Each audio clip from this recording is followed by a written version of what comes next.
The Gabby Petito case, the burn after reading letter. Gabby Petito footage shows her shopping just hours before death. In this newly released surveillance footage, you can see the last time Gabby Petito was seen alive, and her killer boyfriend was right there beside her. In the footage, you can see Brian and Gabby are driving their Ford Transit van into the parking lot of Whole Foods, getting out and strolling into the supermarket, and you can't really see any tension between them. Fox News Digital released these videos, tracking the movements of Gabby and Brian Laundrie as they casually shopped in the Whole Foods in Jackson, Wyoming. In the hours leading to her death on August 27, 2021, the couple had gotten into a heated argument just a short time earlier. Next, you can see them leaving in their van, going to Bridgerton-Teton National Forest. Gabby was found there 3 weeks later. Coroner ruled her death a homicide by manual strangulation. Next month, they also found Brian's remains. Cops also found Brian's notebook detailing how he killed Gabby. Gabby's family has filed a $50 million wrongful death suit against Brian's parents, who some have speculated helped Brian with the crime. On June 24th, following the meeting with the FBI, the Laundrie's attorney, Steve Bertolino, said that he was releasing Brian's so-called confession letter as a matter of transparency. Well, my question is, if it's a matter of transparency, why didn't he release everything? The other letters and Roberta's letter. My sense is her letter may be far more significant. But transparency means releasing it all, so I expect him to be releasing it very soon. Hashtag her name was Gabby Petito. This is the letter that Brian wrote. Gabby, I wish I was at your side. I wish I could be talking to you right now. I'd be going through every memory we made, getting even more excited for the future, but we lost our future. I can't live without you. I've lost every day we could have spent together, every holiday. I'll never get to play with again.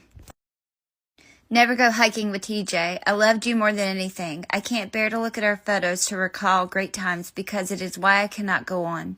When I close my eyes, I will think of laughing on the roof of the van, falling asleep to the sight of at the Crystal Geyser. I will always love you.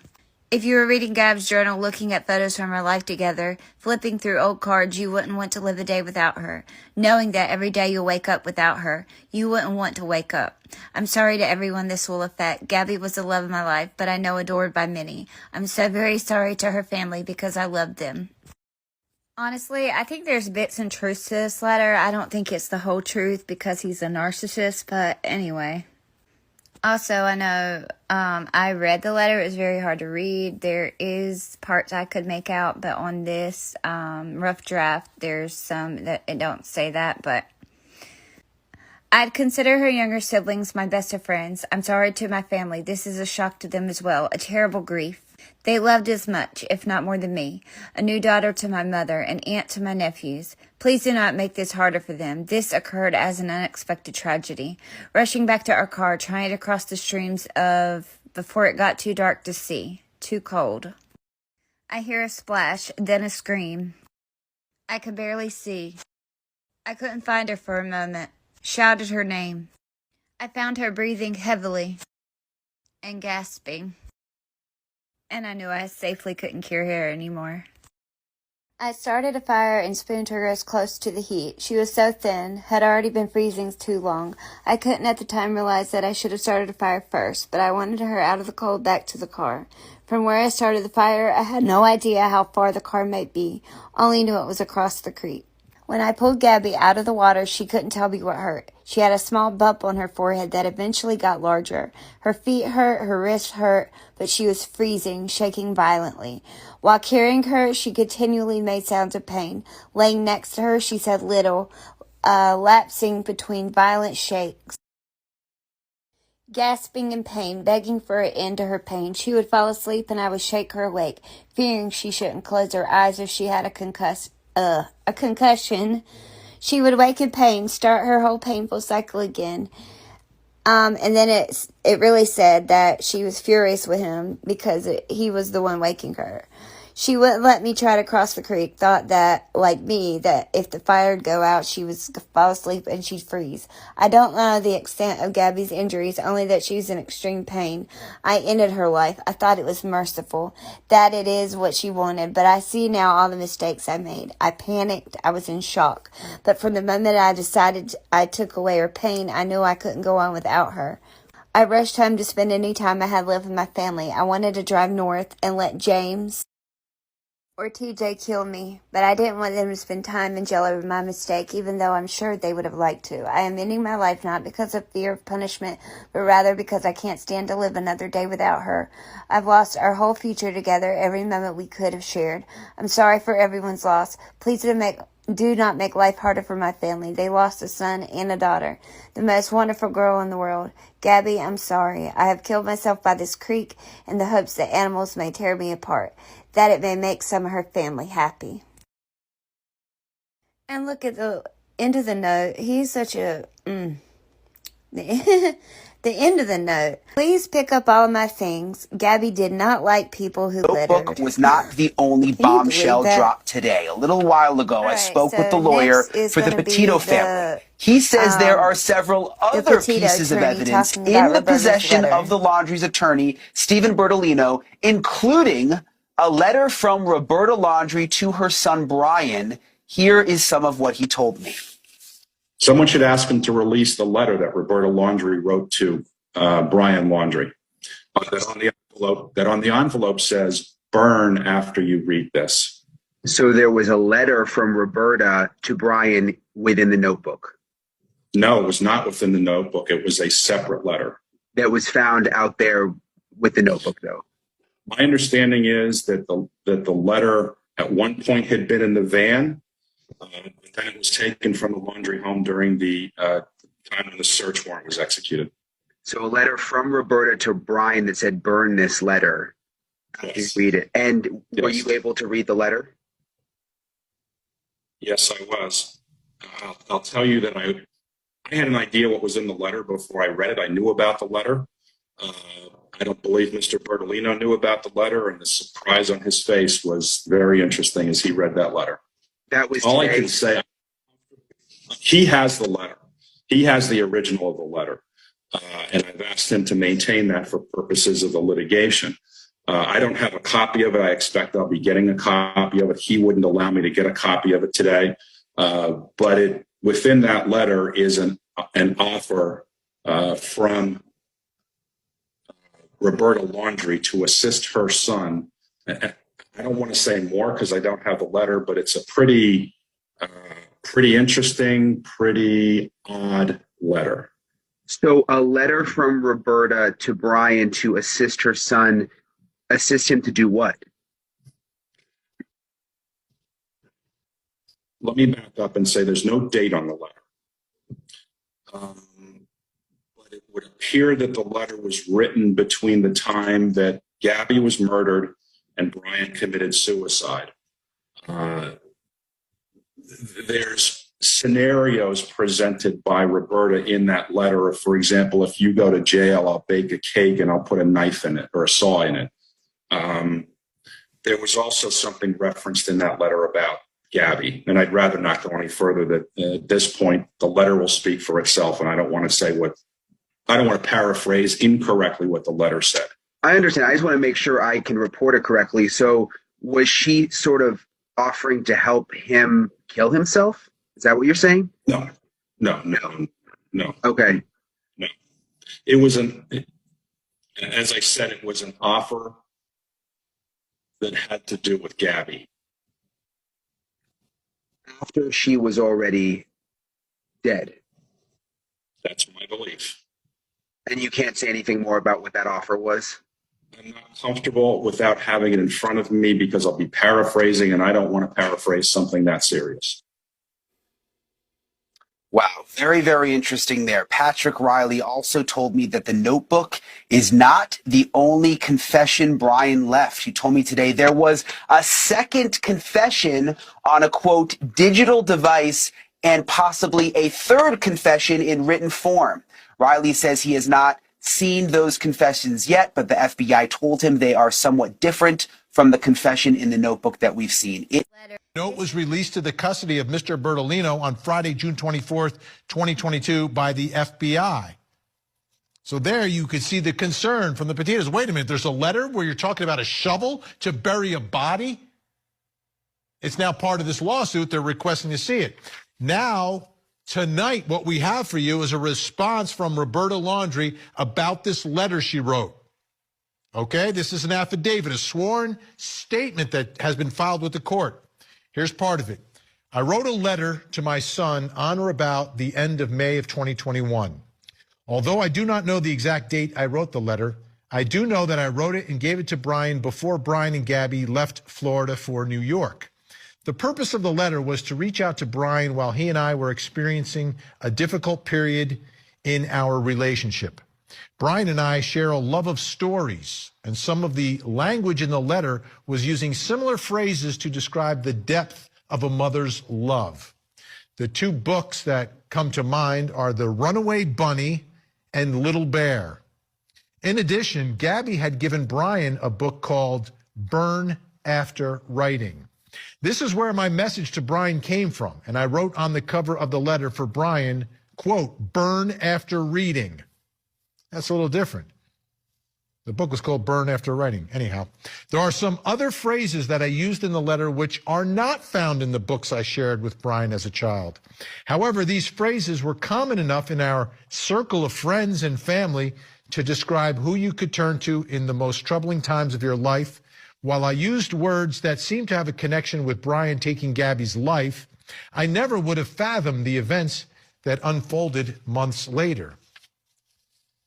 So I guess just as general sort of support for her son, she told him, I'll bring you a shovel to help bury the body.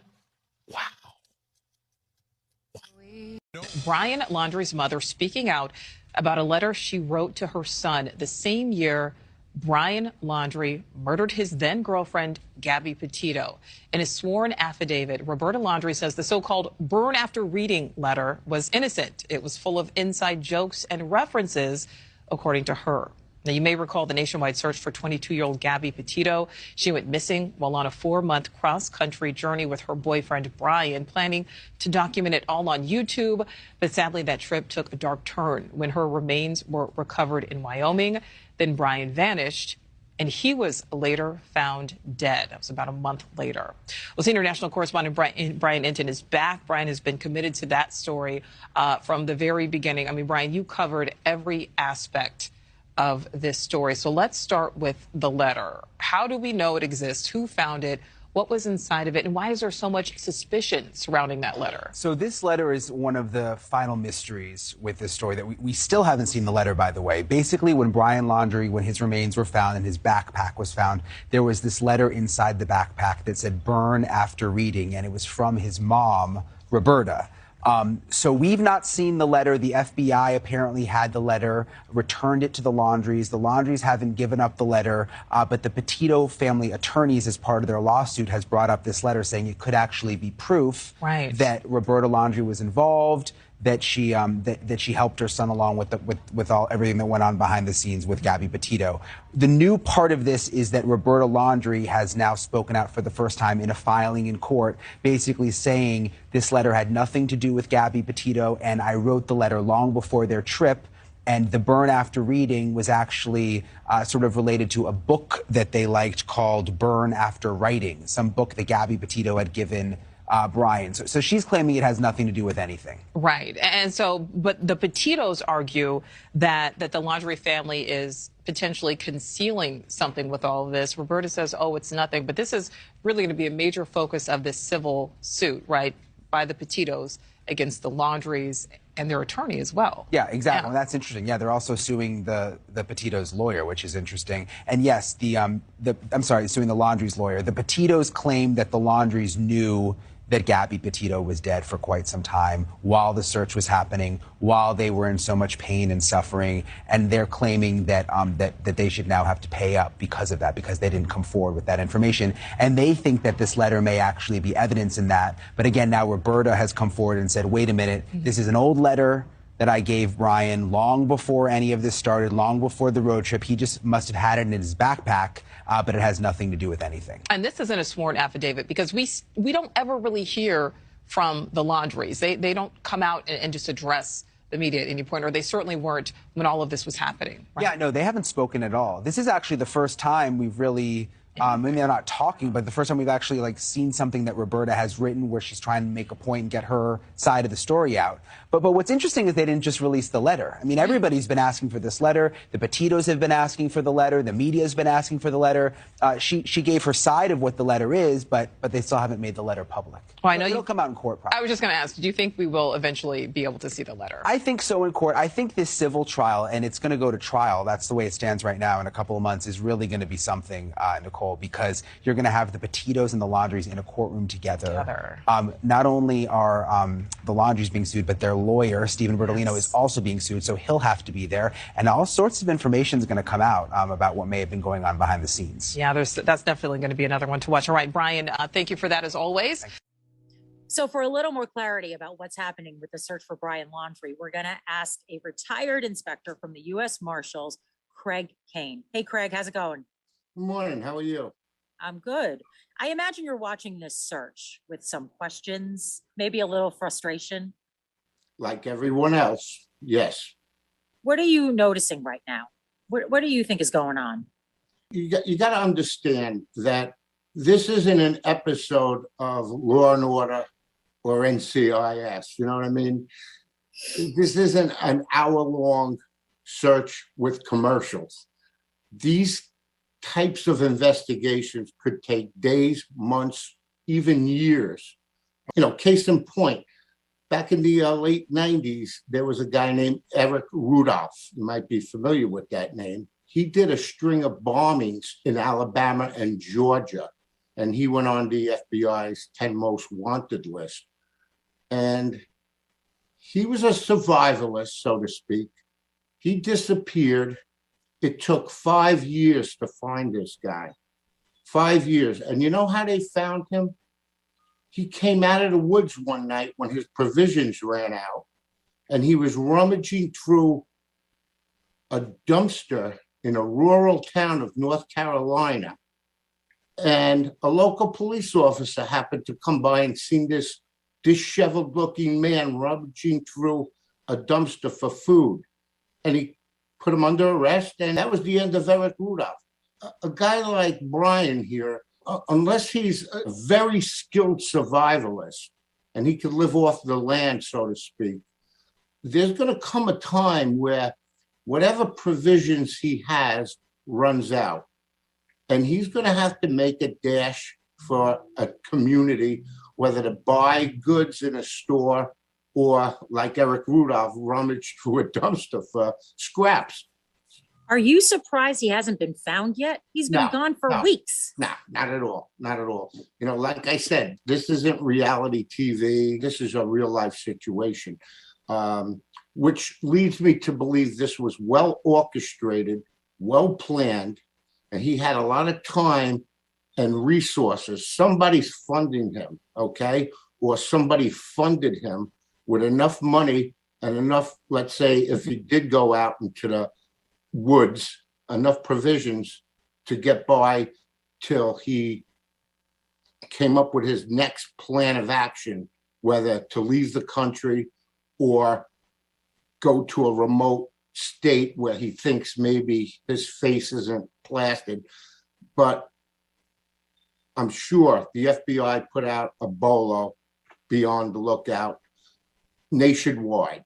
Not only that, but I'm sure, and let me just step back, by getting this warrant opened up the door for the FBI or any law enforcement to use subpoena powers to get records, whether it's some kind of digital footprint they're looking for, to get into the house, to check any kind of platforms that he might be using or somebody who's helping him might be using. They could even have a forensic artist compose a couple different photos of him with hair in case he's wearing a wig, you know, clean shaven, scruffy, or a full beard.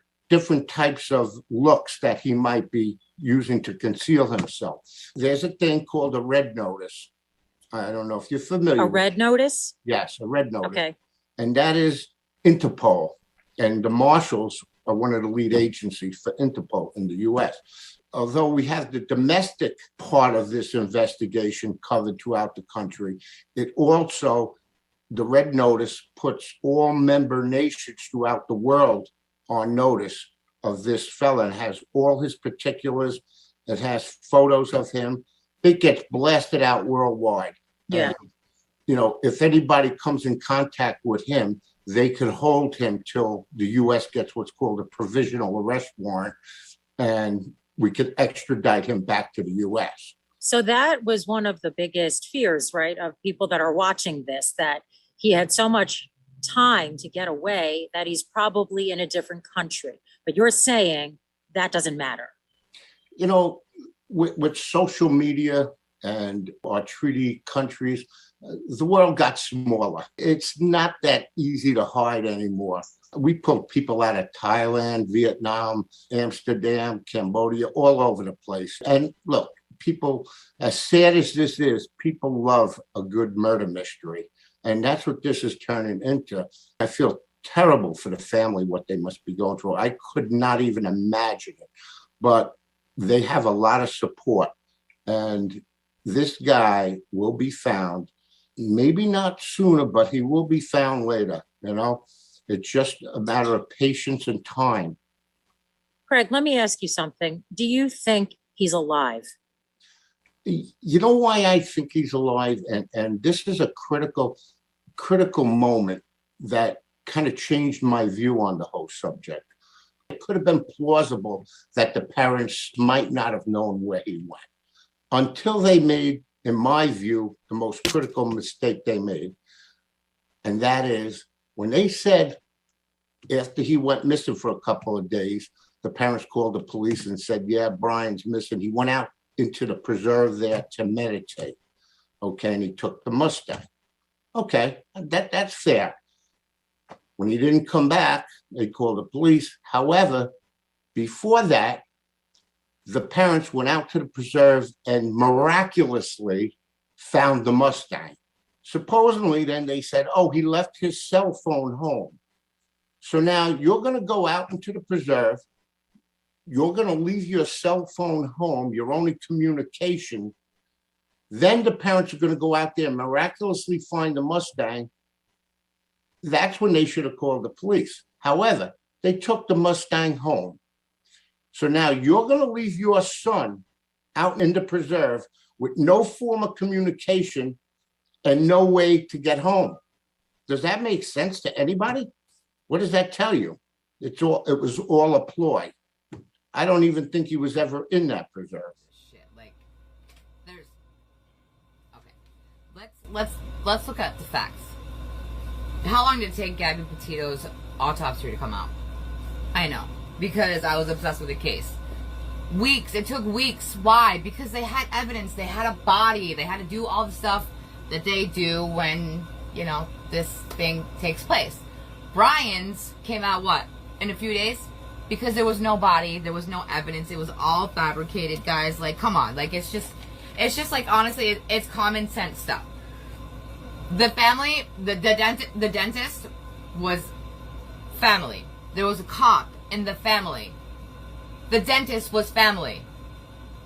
Okay? Are we focused? Are we focused now? Great. His family had no reaction at all during this whole case. None. Like, not one tear, nothing. Let me tell you what, I'm a mom. If my fucking kid was even missing, not even pronounced dead, I would be losing my absolute fucking shit. And I sure the fuck wouldn't be standing in my house waiting for someone else to do something about it. Okay? And his sister, like, during the interview lied multiple times and was smiling and laughing. Like, if your family is gone and is dead, why are you laughing? Like, that's wild to me. But anyways, the notebook and the book bag survived, but nothing else did, guys. Come on. Let me tell you, hogs, they'll eat anything, but they don't eat clothing. So Where's the clothes at? Where's the rest?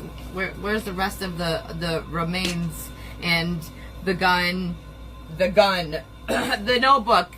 It was fabricated by his lawyer. Read it. Listen to it when they read it to you. Listen to it. It doesn't even make fucking sense. And he did not write it. The lawyer wrote it. Like, this is actually like the perfect crime. Like, I will give it to the Laundries. You mad smart, bro. Like, cause you literally have America believing that this fucking kid is dead. You have them believing that you didn't know. Like, good for you. Did you know that where they found his remains, the skull, that it's an ancient gravesite for Native Americans? Did you know that? So, like, literally bones are a thing. They pop up all the time. I'm gonna have to do a part 2, but I got more for y'all. Live. There are allegations that Brian appeared on Instagram Live accidentally for 2 to 3 seconds, and viewers saw water as if he were on a boat. Many other users witnessed this event, and that's the real reason why the FBI called off the investigation in the Florida Wildlife Refuge. The family car that was left at the Florida Reserve was a red herring to distract police so that Brian can make his getaway. Does this seem off to anyone else? Brian is still alive.